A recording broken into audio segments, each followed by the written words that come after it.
Grausts Rīgā Marijas ielā 6 joprojām apdraud garām gājēju drošību. Pēdējās nedēļās piedzīvoto vētru dēļ būtiski pasliktinājies jau tā bēdīgi slavenās mājas stāvoklis. Vējš saplēsis dekoratīvu aizsargu sietu un tas rada pastiprinātu bīstamību garām gājējiem un sabiedriskiem transportām. Ko ar šo māju darīt, šodien lēma pašvaldības amatpersonas. Turpina Uldis Jaunzems.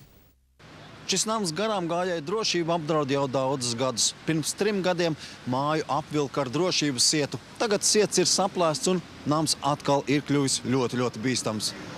Par to, ka īpašums Marijas ielā 6 netiek pienācīgi uzturēts, policija jau sastādījusi administratīvā pārkāpuma protokolu, tomēr tas situāciju nav mainījis. Pagājušās nedēļas lielajā vējā ik pa brīdim no nama tika atrauts kāds apdares elements.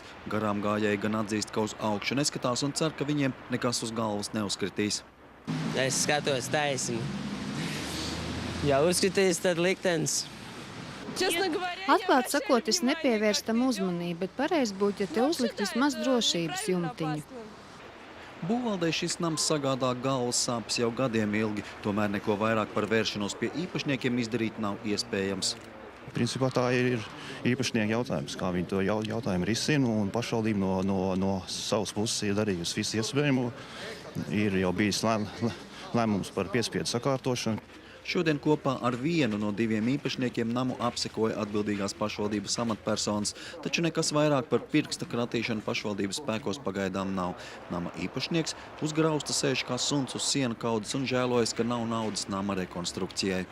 Kāpēc nedara? Mēs sakārtojām un viss tas tur. Šeit ir 2 īpašnieki, ja? Un viss atkarīgs no viņu sakarības, ja? Protams. Bet viņi visi tur, grib visu to darīt, ja? Un sakārtot pareizi. Tagad īpašniekiem uzdots nekavējoties uz ietvēm ēkas robežās uzstādīt gājēju aizsargu tuneli, kā arī nodrošināt ēkas konstrukciju tehnisko apsekošanu un veikt nepieciešamās darbības sabiedriskās drošības nodrošināšanai. Ja tas netiks paveikts, pašvaldība lems par būvas piespiedu sakārtošanu un izdevums piedzīs no ēkas kopīpašniekiem.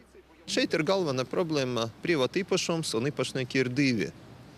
Un kad 2 īpašnieki, kam katram pieder pa 50%, ja viņi nevar vienoties, tā mēs saprotam, tā uzņēmēja darbība ir. Ja? Tāpēc šī māja ir faktiski ķilnieks šai situācijai. Pašvaldība jau pirms 3 gadiem uzdeva Marijas ielas 6 īpašniekiem namu sakārtot. Toreiz tas tika izdarīts, taču tas arī ir viss, kas pēdējo gadu laikā ir paveikts. Nams joprojām netiek apsaimniekots. Uldis Jaunzems, Aivars Baltmans, LNT.